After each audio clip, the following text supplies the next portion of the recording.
everyone. I guess it's time to start. My name is Balázs Bucsai, and I'm going to present you this Chw00t Breaking Unices Chw00t Solutions presentation. Before doing that, let's just have a few words about me. I'm a Hungarian hacker. I have some strictly technical certifications like ORCE. Oh, okay. Sorry. So, for example, so ORCE, ORCP. I'm currently working for a large telecommunication company, and my boss told me not to mention its name. But anyways, you can find it easily. I started with Ringo debuggers and disassemblers when I was really young in 2000, and I had one major project just after that in 2009. It was called GI John.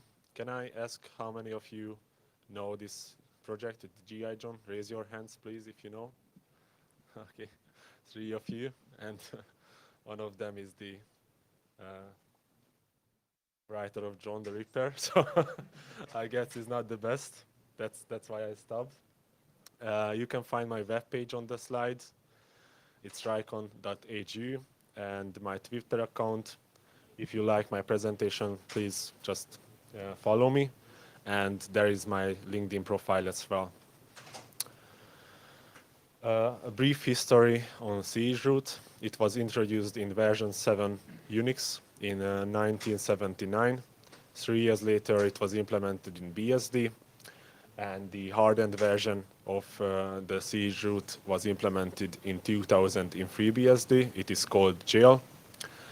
In the same time, the Virtuoso guys, now it's called OpenVZ, started to use, they implemented the containers, what we call containers nowadays. It is a live project as well. 5 years later, the Solaris created something called Chw00t on steroids. This is basically the Solaris containers. These are the Solaris containers. And in 2008, the Linux containers were implemented, and this is the part of the Linux kernel now, so you can create Linux containers easily, because most of the namespace stuff and those kind of stuff are in the kernel. But what is Chw00t? This is a privileged system call. Only root user can call it, or somebody who has Chw00t capability. Every process on the Unix systems have a process structure, and in that process structure there is an entry that is called root entry, and that stores the vnode of the dedicated root directory. So that's how it knows that's the root directory of that process. If you call the Chw00t in that process, then you can change this entry. You can change this vnode entry in that process structure. So the process won't be able to escape that directory anymore. So it won't be able to see the outside of that directory. Why we need this system call to be privileged? The reason is that if let's see an example. If you are a simple user and you can use the Chw00t environment, then you can craft a directory structure. For example, and you can create an etc directory, and in the etc directory you can create a sudoers file, and in the sudoers file you can just put some lines that your user is able to use the sudoers, so your user is able to get root privilege on the system. So if you could do this with a simple user, then you could get privilege escalation in a minute on every Unix system. So that's why it's privileged, and that's why it can be only called by root. some operating systems are not just storing this entry in the process structure. They are, for example, FreeBSD. Linux is only storing one entry, this vnode. But for example, the FreeBSD is storing a linked list with all of the previous roots and the current root as well. I'm going to explain that in a bit. So what is the Chroot used for mostly? It is used for testing environments, dependency control, compatibility, recovery. Sorry.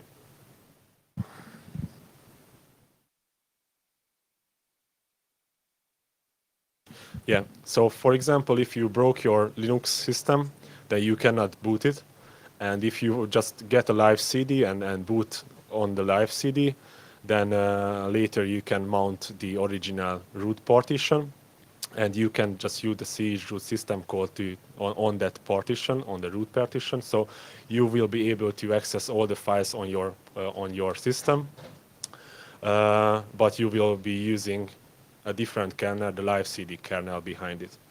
Or if you have different applications that are using the same shared libraries but different version, and there is the compatibility error, then you can create multiple environments, Chroot environments, and use those to be able to run both of the applications in the same time, but using different shared libraries but using the same name.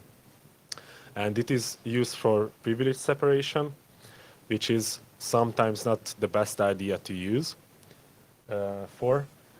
But before we are going forward, I have to ask, what do you think? Is the Chroot a security feature or not? If you think it's not a security feature, then please raise your hands. Yeah, that's the question. Yeah, that's right. So this is the answer. No, it's not a security feature, so please don't use it like that one. You can use it for many purposes, but to be sure, not sure, but these are the requirements for a reasonable Chroot. I could write secure Chroot as well, but since this is not a security feature, I wouldn't use that word anymore. So to make sure the user in the Chroot has a really hard time to get out, you should just follow these rules, thumb rules. For example, all directories has to be owned by root. No super user process should be run in the Chroot environment. By the way, you should use distinct and unique user IDs and GIDs in the environment. So if the user manage somehow to break out, then he or she won't be able to access any files or modify any files on the original system. And basically all of the points here are the same. The user shouldn't be able to create sensitive directories and files, for example, user or lib directory, because then they would be able, the attacker would be able, the user would be able to put some shared libraries in those directory.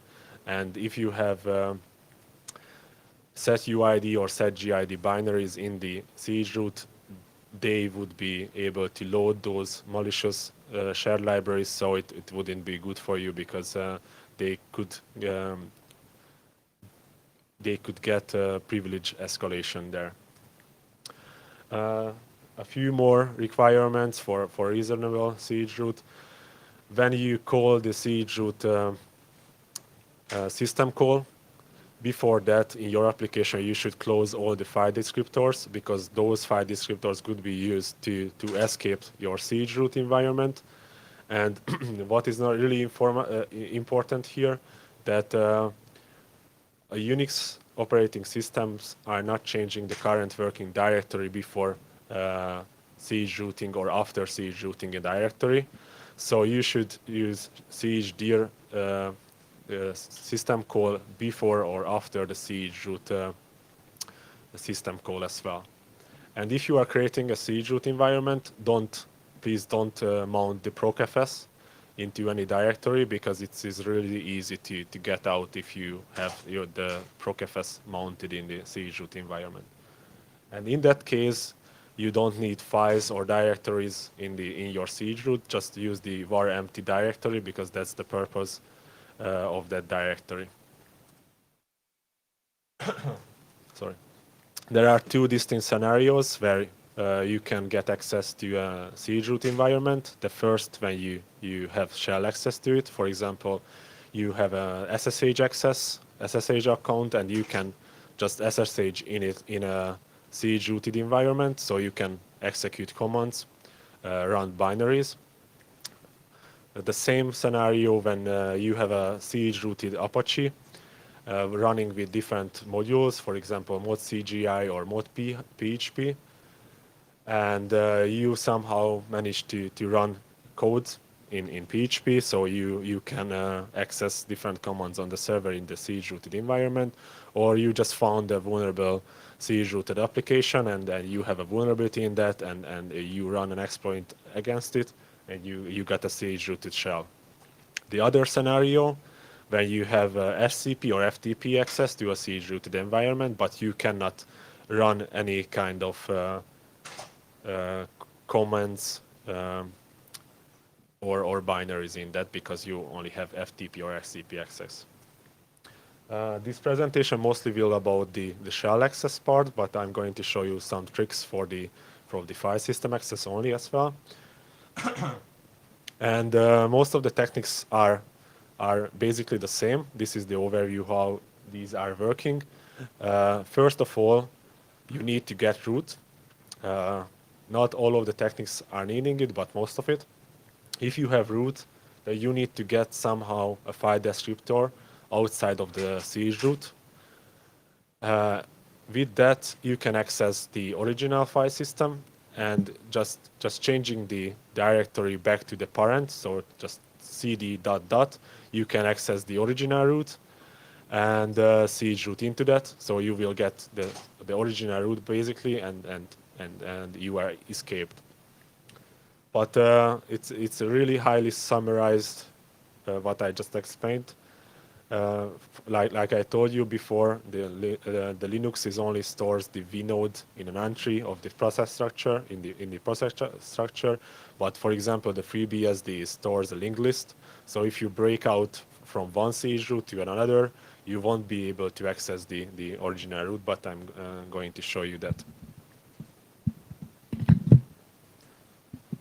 Is it working?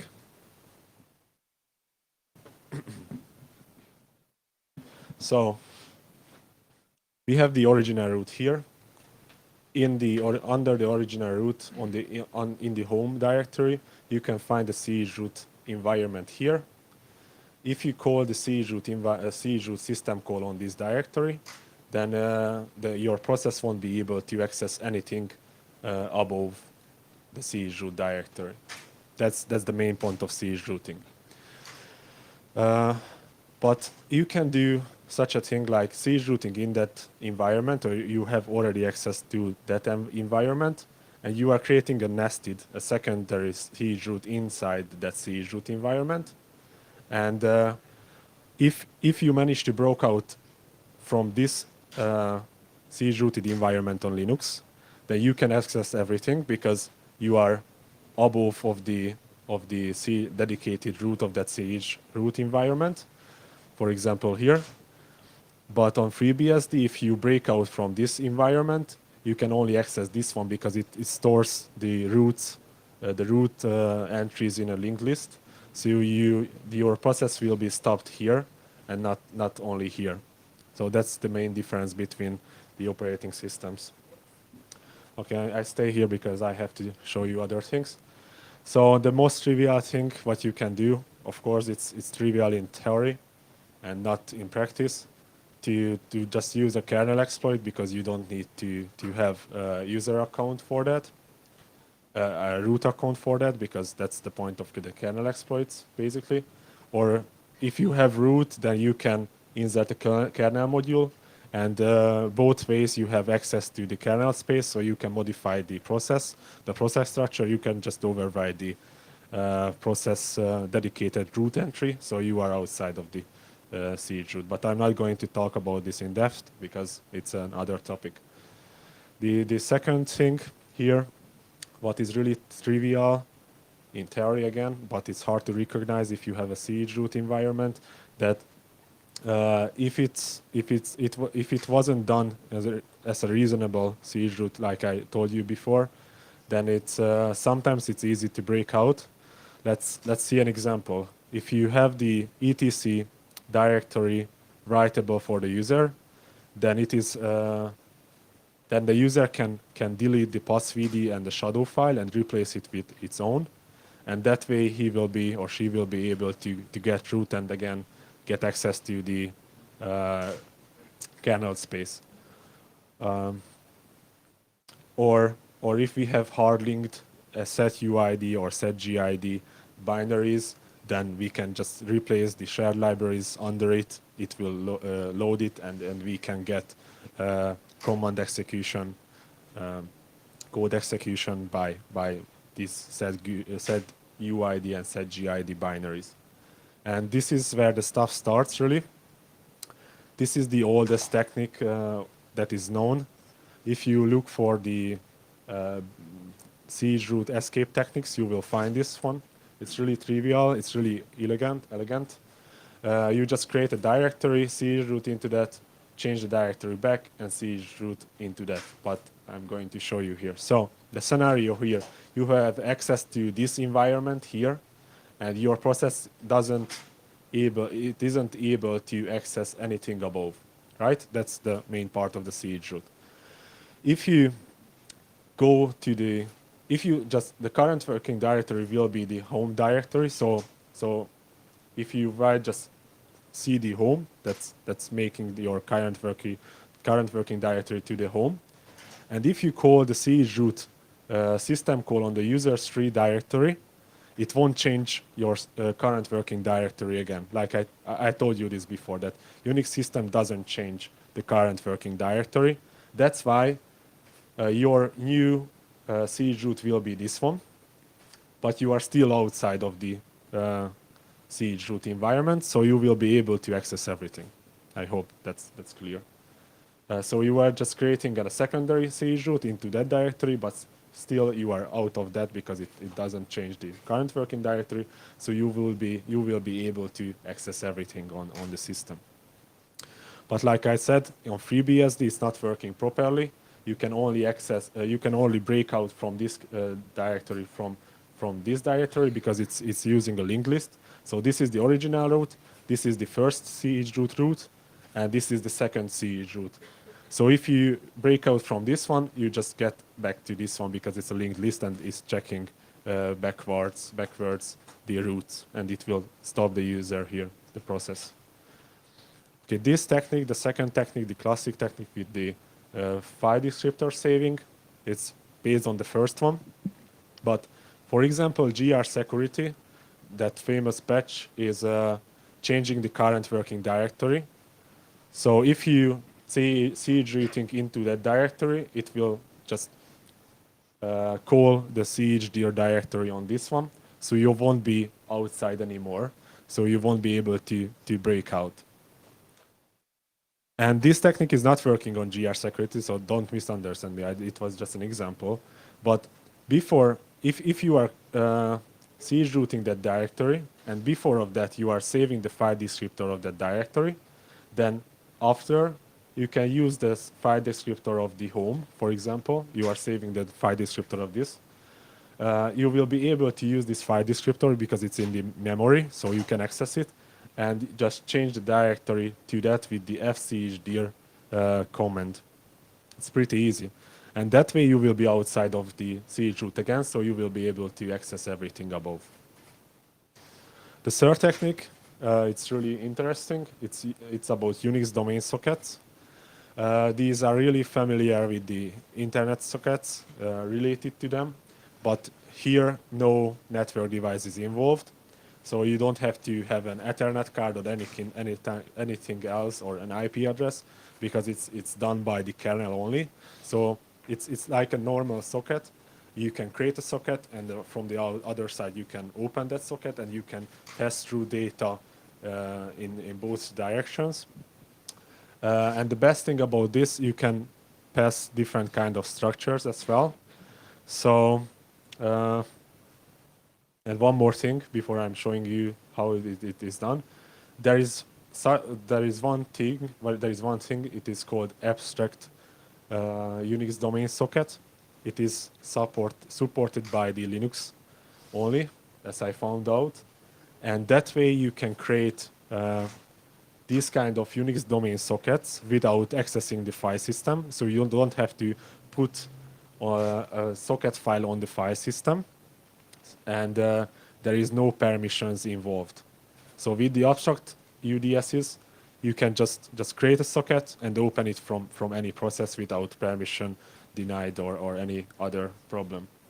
So what we are going to do with this technique is we have the original environment here.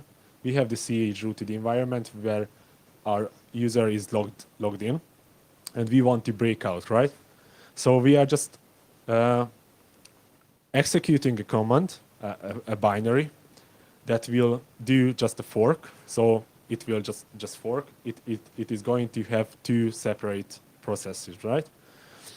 The first process just wait in the Chroot environment, and the second process will just will Chroot into the second Chroot environment. And one of the processes will create this Unix domain socket.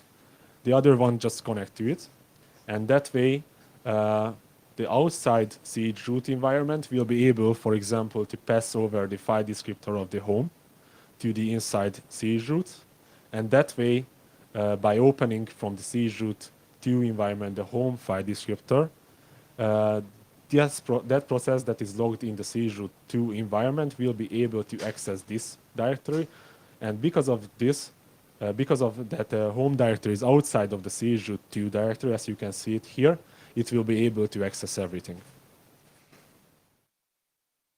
The fourth technique is the mount. So you just look for the root partition, the root device of the operating system. You mount it in a directory, and because if that's the root, you can Chroot into that. So it's really easy to do that. But you have to be careful because it's a really strange thing that Linux is not restrictive on it. So you can mount the root partition or any partition that is already mounted on the computer, on the operating system. So it could corrupt your file system. So it's not the best idea. So I have to modify my tool to mount it only read only, because it probably won't mess up your file system. Okay, the fifth technique is mounting the procfs into a directory. If you have the procfs mounted, then that directory will store all of the processes that you have on the system by the PID. For example, the PID, the first, is connected to the init process. And if you just go to the proc1 root, then you can access the original root. So if you manage to mount the procfs to a directory and you just go to that directory, then you are outside of the Chroot. And this is a really interesting technique for me. I found it 5 years ago, and I didn't do anything with it, but I realized maybe I should. That's why I am here. I started to work on this project with Solar Designer's help. Thank you for that. And we figured out that we can just, do a better entertaining presentation about it, and that's why I am here. So this is a little bit tricky technique, but really easy to understand. Let me show you again. So we have the original environment inside of the Chroot environment, and like before, we are executing a process that is forking. There will be one process Chrooted in that Chroot environment, the other one is Chrooted in the second environment. And in the second environment, we are changing the current working directory to the user3, for example. So the second Chroot process, current working directory, will be the users tree. And from this environment, we can access this directory, right? So what about if we move out, rename this directory, and just move it here? So it will be the home under the home directory, it will be the user4 directory in the future. That way, the process that has the current working directory in the users tree will have the current working directory in the user4. So it will be outside of the Chroot. So it will be able to access the whole structure of the file system. That's the magic behind it. And the last technique what I'm going to present you today is the ptrace. It's really interesting. I really liked it because you have to do some shell code and debugging stuff here. It's another kind of system call, but it's not privileged. So any user can call it, not just root. And the reason why we have these in the Unix systems is that you can debug, observe other processes with this system call. You can get the registers of the process, you can set the registers of the process, or you can just modify data in the process space. Even you can change the original code and you run your shell code basically. Root can attach to any process, and the simple user can attach to only the same UID processes, but only in that case when the process's effective UID is the same as the UID. So you cannot do that on set UID binaries. And that's the time for the demo.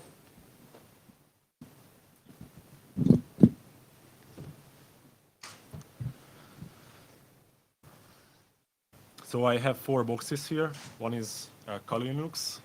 The other one will be Ubuntu, but I'm going to show you later. And a FreeBSD one, no, an OpenBSD one, sorry, and the Dragonfly BSD. So I wrote this tool. It is called Chw00t.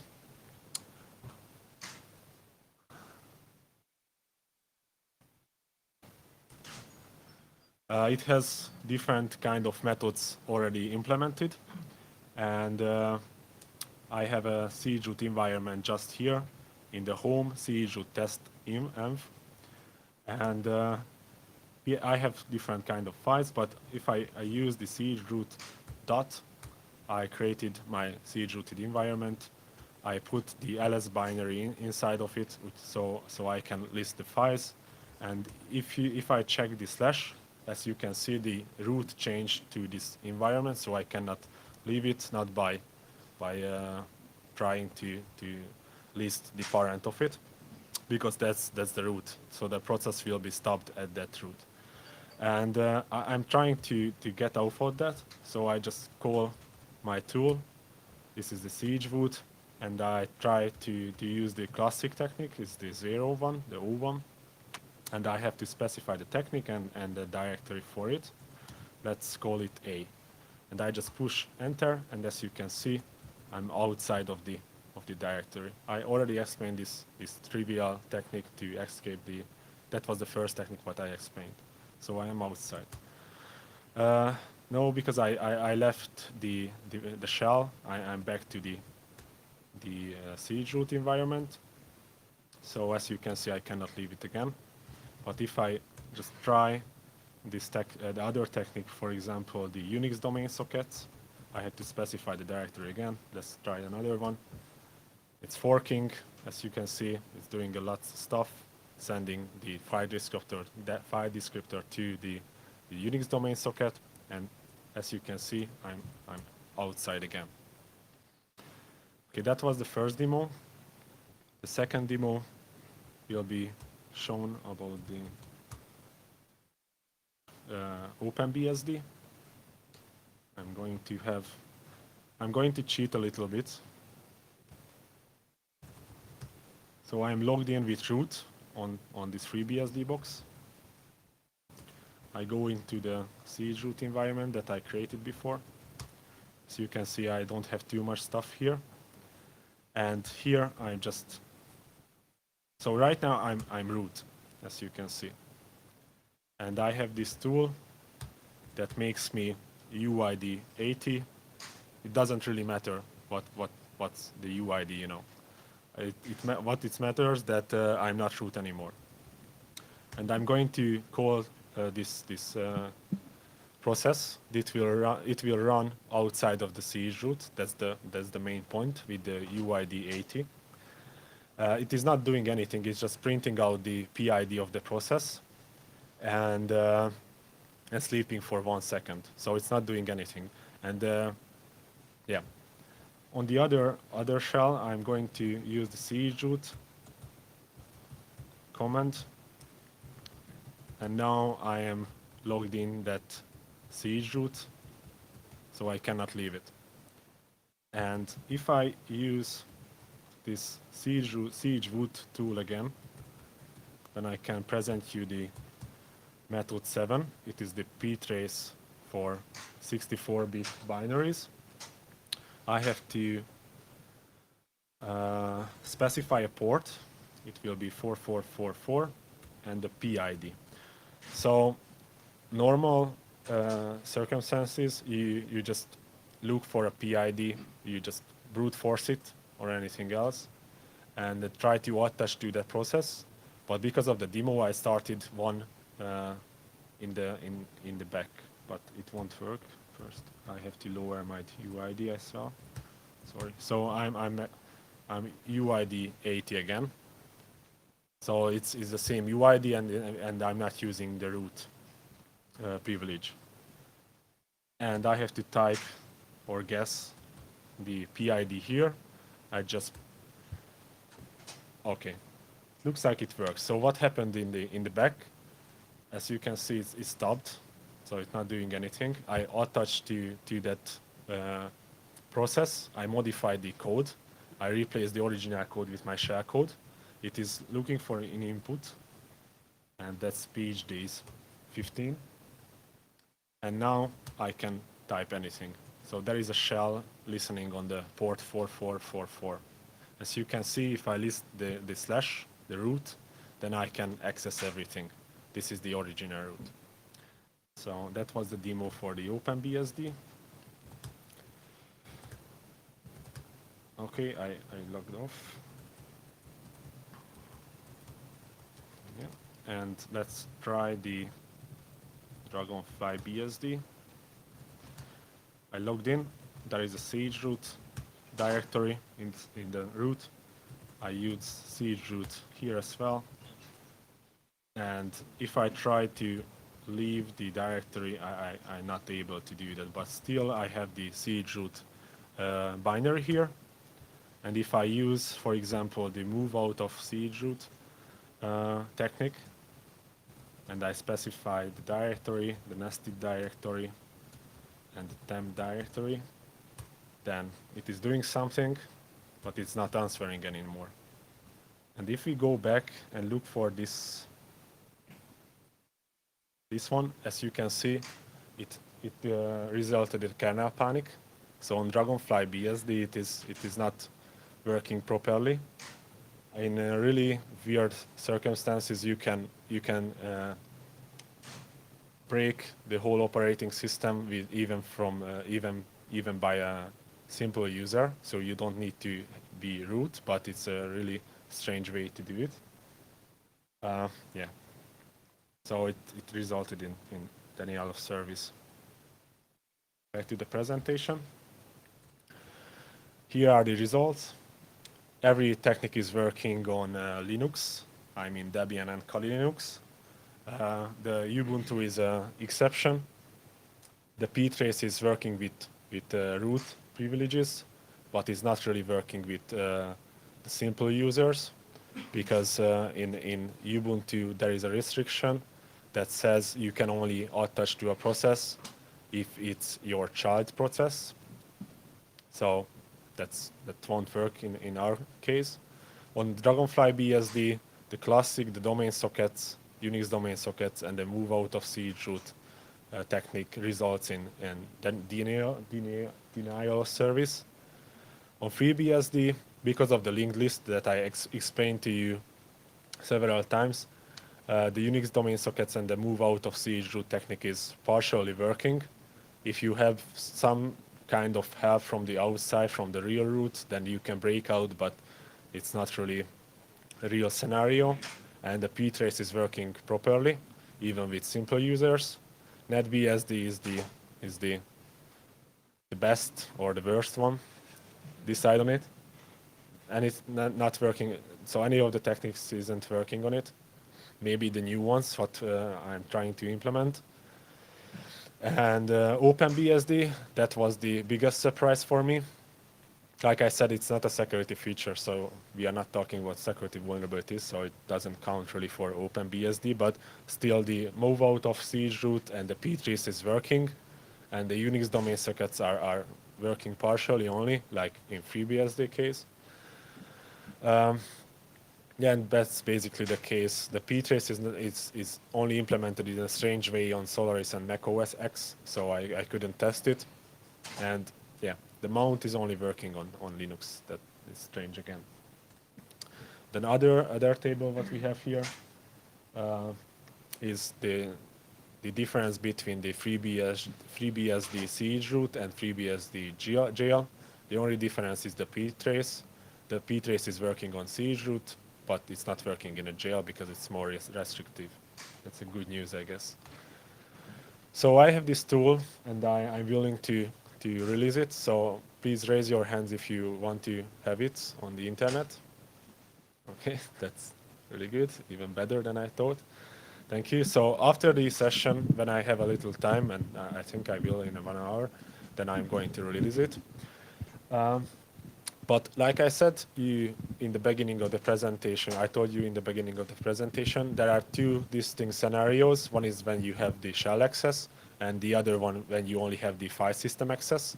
For example, if you have FTP or chroot SCP access, then I'm going to show you that the move out of chroot is still working on those circumstances, and it's a really good thing.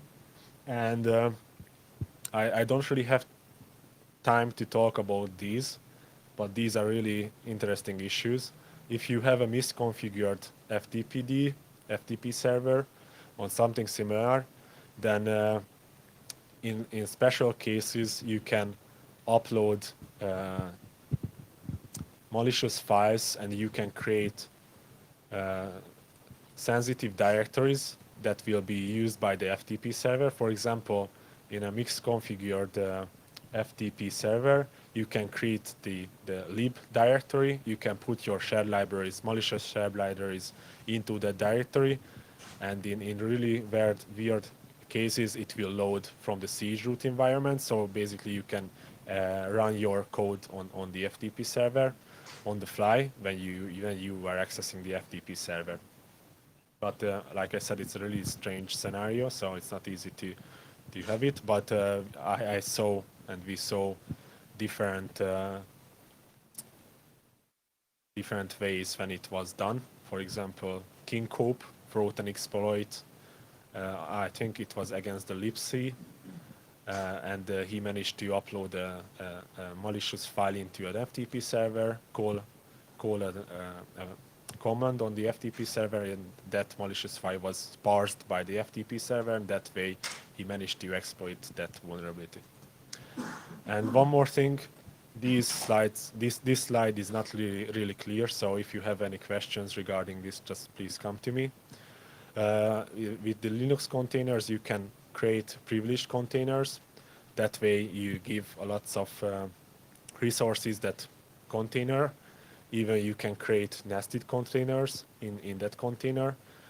And if no user namespaces are involved, then you can create the nested container, and by using the move out of chroot technique, you can get out of the containers, and I'm going to present it now.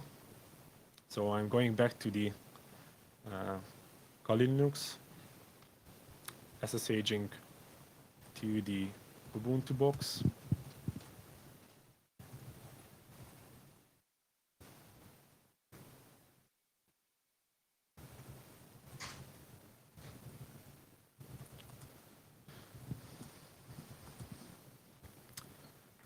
And I'm listing the Linux containers on the Linux, on the Ubuntu. There is one, it is running, it is called LXCO. If we go into var lib lxc, then I can show you there is the container. I just cd in and there is the config. So if you have these two lines in the configuration, then you can mount C groups inside the container, and you can create nested containers as well, and that's really good for us because I'm attaching to the LXCO. Same here. So the scenario here is that you have this privileged container somewhere, and you are logged into that. But if you manage to create another other container, and I'm not going to show you how to create one, but it's pretty easy. But we don't have time to do that. But there is another one inside the container. It is called LXC1. Then I'm creating in the nested container other directory. I just cding into that directory, so the current working directory will be that test in the in the root, and from the LXCO where we are logged in, we can access that directory if we go into the var lib lxc1, and there is the rootfs directory. As you can see, I can access everything in the nested container. That's the thing that should work like this. But if I move this test directory, that is the current working directory of the other process in that container, to the TMP of the LXCO, then I can access the real root of the host. So I broke out from the container, and I wasn't logged into the first container. I'm able to access everything on the host. So if I going out, still, as you can see, it is unreachable because it's using a different mount namespace, but still I can access the host file system. But this is only the case in privileged containers, and privileged containers are not recommended by the LXC. So it's a really strange case. I just wanted to show you that the move out of Chw00t technique could be working on different architectures and different operating systems and different ways. By the way, as far as I know, but I'm not sure about this, for example, the iOS is using Chw00t or something similar technique to lock the application into its directory. So maybe that could be used somehow. Back to the presentation again. I would like to implement a few new techniques. So if you have some techniques in mind, then please just come to me and tell me. I have to improve the code, so I'm willing to share with you, but I know it's a mess a little bit, and there is space for improvement. For example, the ptrace technique is killing the process, and that's not a good thing. Probably it can be done with threading. And it would be nice to test the tool on different operating systems as well, I mean Unices. For example, AIX or HPUX. So if you have a box and I could use it, then it would be nice to have a look. And what's really important here, if you want to contribute, I'm open to it, so we can do it together. If you have new ideas or you just want to fix my code, then of course you can. So please come to me and we can talk about that. And the last slide, almost the last slide, so I would like to say thank you for my girlfriend and my family because of the support what I got from them. I don't really had too much time to deal with them, and had time for my girlfriend because I was doing this presentation and the tool. I would like to say thank you for Wolfie and Solar Designer, who is sitting here, for mentoring me, and Spender and Christoph Feist, who is my colleague, for reviewing the slides. these are the references. You can download it from my webpage. So it's right now it's not really important because you cannot read and type everything, but later you can find it probably on the PhD's website as well. And thank you for your attention. If you have any questions, that's the time. And just a second, you can find my webpage there, the GitHub repository as well. So you can find it easily if I upload it. And Twitter account, if you like my presentation, please follow. And I guess the first question. Thank you for so really good content. Thank you. My question is, do you have any sport interest to find some security holes similar to you have mentioned in free or net BSD? Because you wanted to test AX, HPUX. It's interesting. I agree, but I think for fun project, we put that deep in net and free BSD. Okay. Yeah, that's right. So like I said, it's not a security feature. So it's for profit. I don't think it could work. Yeah. For fun, yeah, most certainly. You fun, but they not be.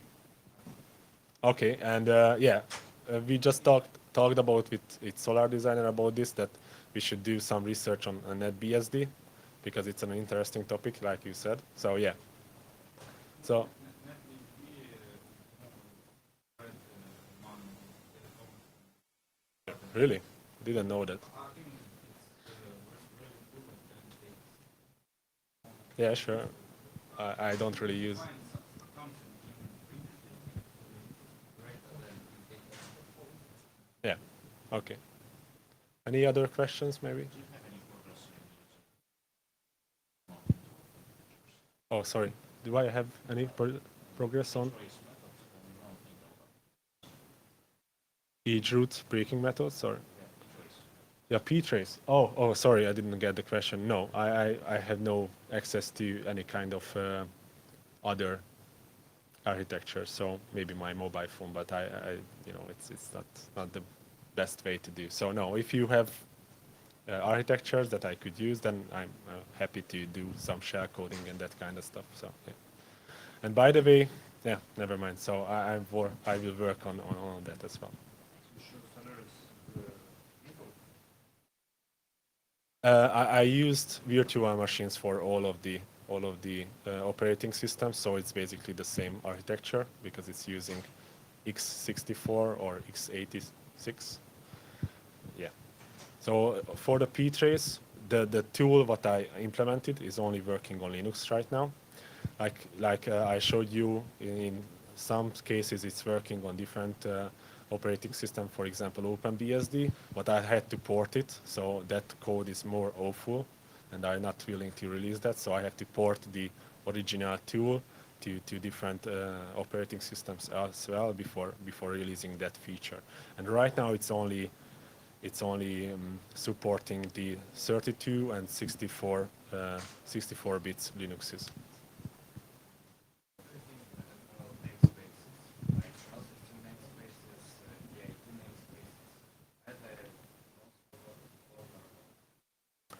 I think the namespace is a really good idea to have, and we should use that, but it's not a security feature again. So these are just there. It's good for some kind of separation, but that's it. What do you mean vulnerable? So for example, like here, there was mount namespaces involved in the Linux containers, but because I had root, I managed to access, I managed to move directory from one to another, and that way I managed to access all of them. But there is another way, what I just got an email about. There is a guy, I think his name was Jan, I don't remember right now, I'm sorry about that. And he managed to made some cross mounting between namespaces, mount namespaces, and he managed to read some strange way a different container from one another. So yeah. So to have ptrace so supported for some operating system, Is it really so bad? As I know, it may be used for to implement anti-debug feature. Yeah, there is.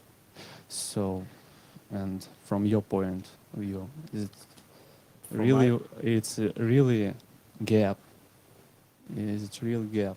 I don't think so. If it would be a gap, it wouldn't be in the kernels. Uh, I really enjoy to use it, to be honest, and that's the main point for me. So So what about Android? Android, does it support trace? I guess so. I have no experience with Androids, but it's based on Unix, so I guess so. But I'm not an expert in this Okay, question. thanks. You're welcome. Thank you.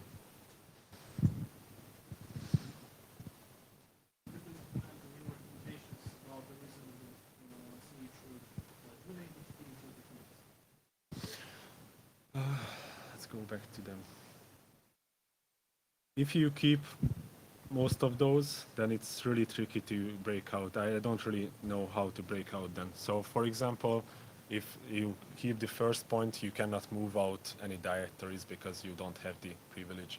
That's respectively with the third point as well and the second. So if you have distinct user IDs and then GIDs, then you cannot really do anything in the siege root, so that won't be a problem.